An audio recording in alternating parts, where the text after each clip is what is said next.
Hi, ഞാൻ വിജേഷ്. എല്ലാവർക്കും global അക്കാഡമിയുടെ online എഡ്യൂക്കേഷനിലേക്ക് സ്വാഗതം ചെയ്യുന്നു.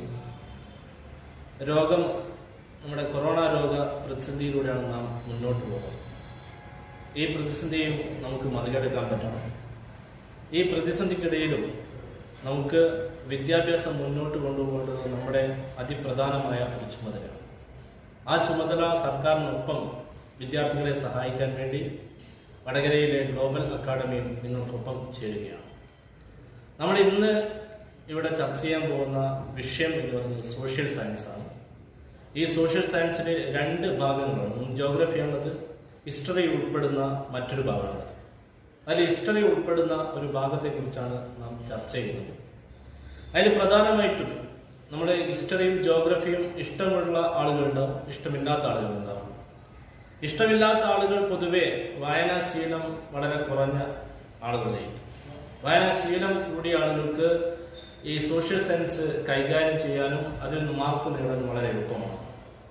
പക്ഷേ നമ്മുടെ ഇത്തരം സോഷ്യൽ സയൻസിന്റെ കാര്യങ്ങൾ പഠിക്കുന്ന സമയത്ത് കുറച്ച് കാര്യങ്ങൾ ശ്രദ്ധിച്ചു കഴിഞ്ഞാൽ വളരെ കൃത്യമായി നമുക്ക് ഈ സബ്ജക്റ്റ് നമുക്ക് ഏറ്റവും കൂടുതൽ മാർക്ക് നേടാൻ പറ്റുന്ന രീതിയിലേക്ക് മാറ്റാൻ പറ്റും. First chapter revolution that influenced the world എന്നുള്ള ചാപ്റ്ററാണ്. ഇതിൽ പ്രധാനമായിട്ടും 5 വിപ്ലവത്തെക്കുറിച്ച്, 5 റെവല്യൂഷൻസിനെ കുറിച്ചാണ് പറയുന്നത്. അതിൽ ഒന്നാമതാണ് അമേരിക്കൻ വാർ ഓഫ് ഇൻഡിപെൻഡൻസ്, രണ്ടാമത് ഫ്രഞ്ച് റെവല്യൂഷൻ, മൂന്നാമത് ലാറ്റിൻ അമേരിക്കൻ റെവല്യൂഷൻ, നാലാമത്തത് റഷ്യൻ റെവല്യൂഷൻ, അഞ്ചാമത്തത് ചൈനീസ് റെവല്യൂഷൻ. ഈ റെവല്യൂഷൻ എല്ലാം തന്നെ, വിപ്ലവങ്ങളെല്ലാം തന്നെ പഠിക്കുന്ന സമയത്ത് എന്താണ് വിപ്ലവം, വാട്ട് ഈസ് റെവല്യൂഷൻ എന്ന് നമ്മൾ മനസ്സിലാക്കണം. എന്താണ് വിപ്ലവം? വിപ്ലവം എന്ന് പറഞ്ഞു കഴിഞ്ഞാൽ നമുക്ക് ഒറ്റ വാക്കിൽ പറയാമെങ്കിൽ മാറ്റം എന്ന് പറയാം. നമ്മുടെ ഏകദേശം മുൻകാലഘട്ടത്തിൽ 9ാം ക്ലാസ്സിൽ കൃത്യമായി പഠിച്ചതാണ് നമ്മുടെ ആദ്യ കാലഘട്ടത്തിലെ ഭരണാധികാരികളെ കുറിച്ച്. എല്ലാ ഭരണാധികാരികളും ചെറിയ തോതിൽ ജനങ്ങൾക്ക് വേണ്ടി ക്ഷേമപ്രവർത്തനം ചെയ്തിട്ടുണ്ടെങ്കിലും ആത്യന്തികമായിട്ട് ഏകാധിപത്യ ഭരണമായിരുന്നു 18ാം നൂറ്റാണ്ടിന്റെ പകുതി വരെ നിലനിന്നത്. നിങ്ങൾ ചരിത്രം പരിശോധിച്ചു കഴിഞ്ഞാൽ മനസ്സിലാവും. ആ ഭരണത്തിൽ ജനങ്ങൾക്ക് ഒരുപാട് നീതി നിഷേധിക്കപ്പെട്ടു. സ്വാതന്ത്ര്യമില്ലാത്ത അവസ്ഥയും മനുഷ്യാവകാശവും സ്വാതന്ത്ര്യമില്ലാത്ത ഒരു ഭരണവ്യവസ്ഥ മാറ്റി പുതിയൊരു ഭരണവ്യവസ്ഥിതി വരുന്നതിനെയാണ് വിപ്ലവം എന്ന് പറയുന്നത്. റവല്യൂഷൻ എന്ന് പറഞ്ഞു കഴിഞ്ഞാൽ അതാണ്. ഒന്ന് പോയി മറ്റൊരവസ്ഥ.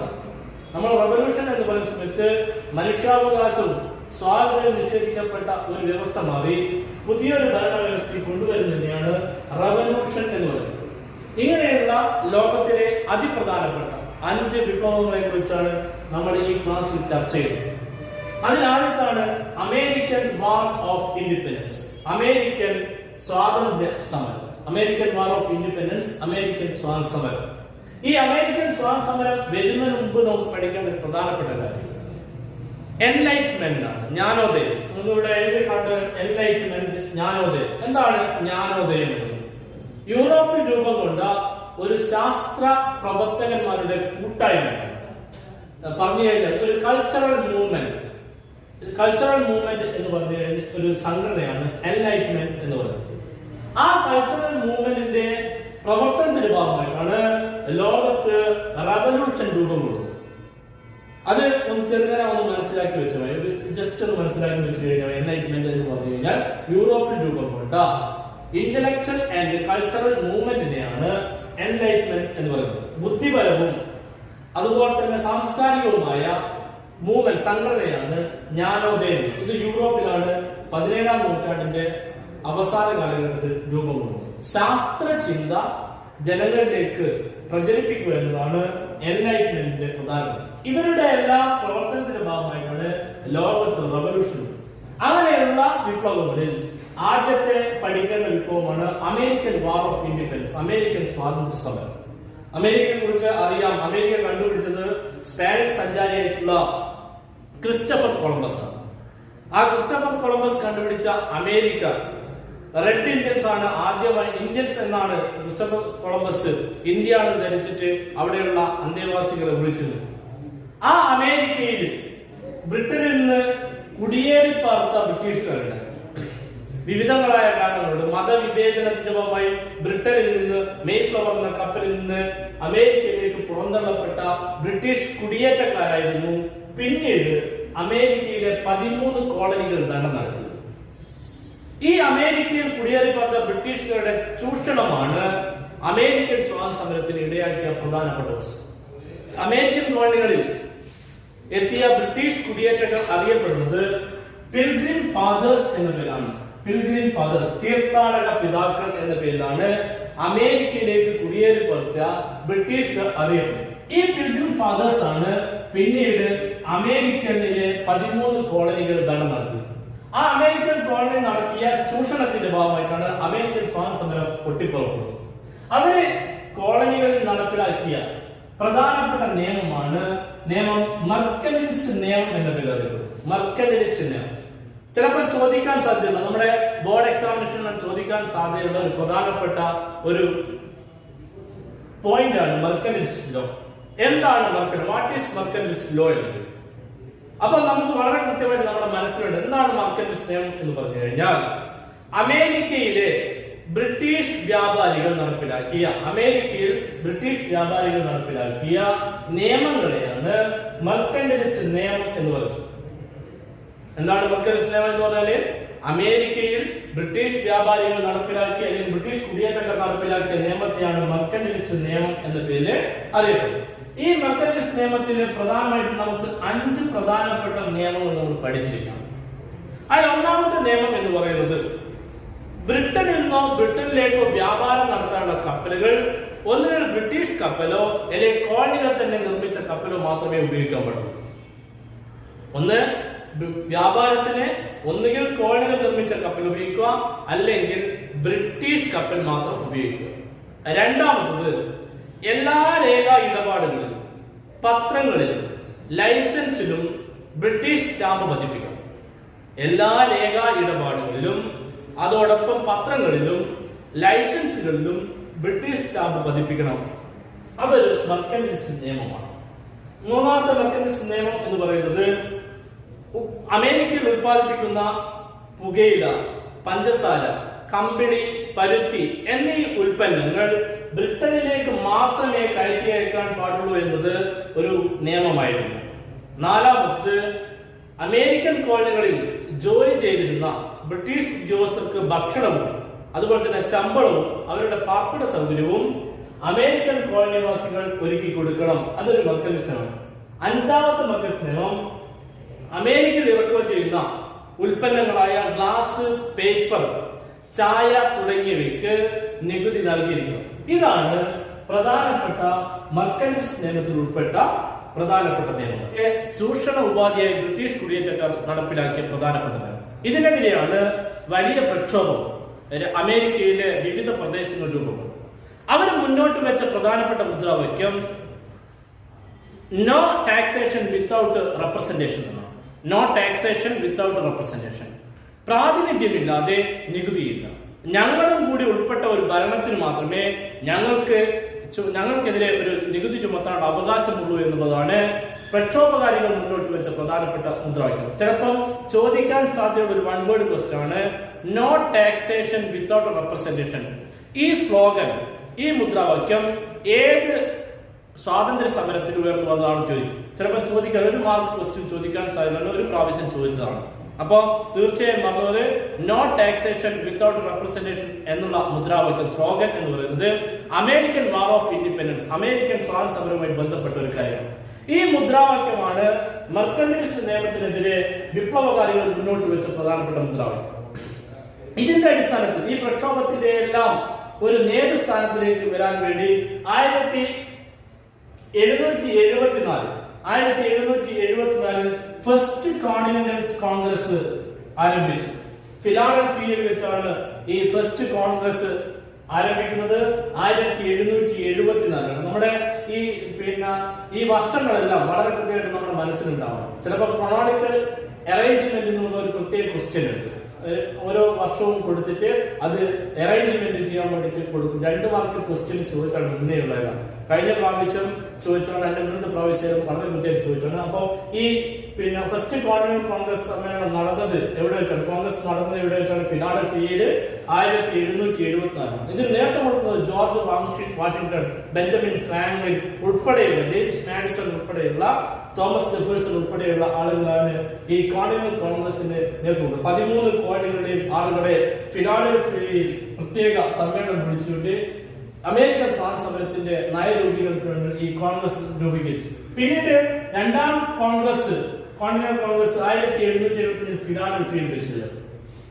അതിനുശേഷമാണ് വിശ്വപ്രസിദ്ധമായുള്ള human rights proclamation, declaration of human rights, മനുഷ്യാവകാശ പ്രഖ്യാപനം നടത്തുന്നത്. 1776 ആദ്യമായി ലോകത്ത് മനുഷ്യാവകാശ പ്രഖ്യാപനം നടത്തുന്നത്. 1770 ജൂലൈ 4 ബെഞ്ചമിൻ ഫ്രാങ്ക്ലിനും തോമസ് ജെഫേഴ്സണുമാണ് അമേരിക്കയ്ക്ക് വേണ്ടി human rights proclamation, declaration of human rights എന്ന് പറയുന്ന വിശ്വപ്രസിദ്ധമായ മനുഷ്യാവകാശ നിയമം പ്രഖ്യാപിക്കുന്നത്. അത് നമ്മുടെ മനസ്സിന് വളരെ കൃത്യമായിട്ടുണ്ടാകും. അങ്ങനെ 1773 ബോസ്റ്റൺ ടീ പാർട്ടി എന്ന സമരത്തിലൂടെയാണ് അമേരിക്കൻ വാർ ഓഫ് ഇൻഡിപെൻഡൻസ് ആരംഭിക്കുന്നത്. ബോസ്റ്റൺ ടീ പാർട്ടി എന്ന് പറഞ്ഞാൽ വളരെ കൃത്യമായിട്ട് മനസ്സിലാക്കാൻ, ഡിസംബർ 16 1773 ബോസ്റ്റൺ തുറമുഖത്ത് നങ്കൂരമിട്ട ബ്രിട്ടീഷ് കപ്പലിൽ നിന്ന് 342 തേയില പെട്ടികൾ കടലിലേക്ക് എറിച്ചുകൊണ്ടാണ് അമേരിക്ക ബ്രിട്ടീഷുകാർക്കെതിരെ വലിയ സമരം ആരംഭിക്കുന്നത്. അതിനേരം പിന്തുടർച്ചയായി തന്നെയാണ് കോണ്ടിനൽ കോൺഗ്രസ് നടക്കുന്നത്. ഈ കോണ്ടിനൽ കോൺഗ്രസിന്റെ സുപ്രധാനമായ ഒരു വഴിത്തിരിവായിരുന്നു human rights proclamation, proclamation of human rights, മനുഷ്യാവകാശ പ്രഖ്യാപനം എന്ന് പറയുന്നത്. ഈ മനുഷ്യാവകാശ പ്രഖ്യാപനത്തോടുകൂടി 1781 ഡിക്ലറേഷൻ ഓഫ് ഫ്രീഡം, അമേരിക്ക സ്വാതന്ത്ര്യം പ്രഖ്യാപിച്ചു. 1780 പൂർണ്ണമായി സ്വാതന്ത്ര്യം കിട്ടില്ല, പക്ഷെ സ്വാതന്ത്ര്യ പ്രഖ്യാപനം നടത്തി 1780. പിന്നീട് പാരീസ് ട്രീറ്റിയുടെ ഭാഗമാണ് 13 കോളനികളെ വിമോചനം നടത്തിയത്. അങ്ങനെ സ്വാതന്ത്ര്യത്തിലേക്ക് അമേരിക്ക മുന്നോട്ട് പോയി. ആ 1783 ശേഷം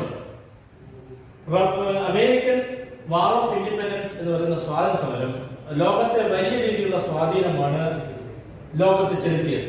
ആ കാര്യമാണ് പ്രധാനമായിട്ടും അടുത്തതായിട്ട് നമ്മൾ പഠിക്കേണ്ട പ്രധാനപ്പെട്ട കാര്യം. അടുത്ത വളരെ പ്രധാനപ്പെട്ട ഒരു പോയിന്റാണ് influence of American war of independence. എങ്ങനെയാണ് അമേരിക്കൻ സ്വാതന്ത്ര്യ സമരം ലോകത്തെ സ്വാധീനിച്ചത്? പ്രധാനപ്പെട്ട 4 പ്രധാനപ്പെട്ട പോയിന്റുകളാണ് വളരെ കൃത്യമായിട്ട് പഠിക്കുന്നത്. 2 മാർക്ക് ക്വസ്റ്റ്യന് പലപ്പോഴായി ചോദിക്കുന്ന പ്രധാനപ്പെട്ട കാര്യമാണ് ലോകത്തെ എങ്ങനെയാണ് American war of independence, American സ്വാതന്ത്ര്യ സമരം സ്വാധീനിച്ചത്. അതിൽ ഒന്നാമത്താണ് gave direction and motivation of the later struggle and war in world. നമ്മുടെ ലോകത്തിന് പിന്നീട് ഉണ്ടായിട്ടുള്ള സമരങ്ങൾക്കും വിപ്ലവങ്ങൾക്കും ഏത് പ്രചോദനമായി, മോട്ടിവേഷൻ ഉണ്ടായി? അമേരിക്കൻ വാർ ഓഫ് ഇൻഡിപെൻഡൻസ് ഒരു പ്രധാനപ്പെട്ട പ്രചോദനമായി മാറി. തങ്ങൾക്കും മറ്റു രാജ്യങ്ങളിൽ പിന്നീടുണ്ടായുള്ള ഫ്രഞ്ച് വിപ്ലവത്തിനായാലും ലാറ്റിൻ അമേരിക്കൻ രാജ്യങ്ങളായി കഴിഞ്ഞാലും റഷ്യൻ വിപ്ലവവും ചൈനീസ് വിപ്ലവത്തിനെല്ലാം ഒരു ശക്തി എന്ന് പറയുന്നത് അമേരിക്കയിൽ ബ്രിട്ടീഷ് കോളനികൾക്കെതിരെ ബ്രിട്ടീഷ് കോളനി വാഴ്ചക്കെതിരെ നടത്തിയ സമരം വിജയിച്ചത്. തങ്ങൾക്കും പ്രാപ്യമായ കാര്യമാണ് ഈ വിപ്ലവം എന്ന് പറയുന്ന രീതിയിലേക്ക് ഈ സ്വാതന്ത്ര്യ സമരം മാറിയെന്നുള്ളതാണ്. രണ്ടാമത് put forward the concept of Republican form of government. അമേരിക്കയിലെ സ്വാതന്ത്ര്യ സമരത്തിന് ശേഷം ഒരു റിപ്പബ്ലിക്കൻ ഗവൺമെന്റ് എന്ന് പറയുന്ന പുതിയൊരു ആശയം ലോകത്തിന് പരിചയപ്പെടുന്നത് അമേരിക്കയിലെ ഭരണാധികാരികളാണ്. റിപ്പബ്ലിക്കൻ രാജ്യം എന്നത് സ്വാതന്ത്ര്യവും ജനാധിപത്യവും ഉള്ള ഒരു ഗവൺമെന്റിനെയാണ് റിപ്പബ്ലിക്കൻ ഫോം ഓഫ് ഗവൺമെന്റ് എന്ന് പറയുന്നത്.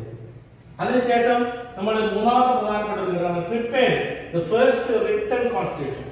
ലോകത്ത് ആദ്യമായി എഴുതപ്പെട്ട ഭരണഘടന ലോകത്തിന് പരിചയപ്പെടുന്നത് അമേരിക്കയാണ്. നാലാമത് put forward the concept of federal system.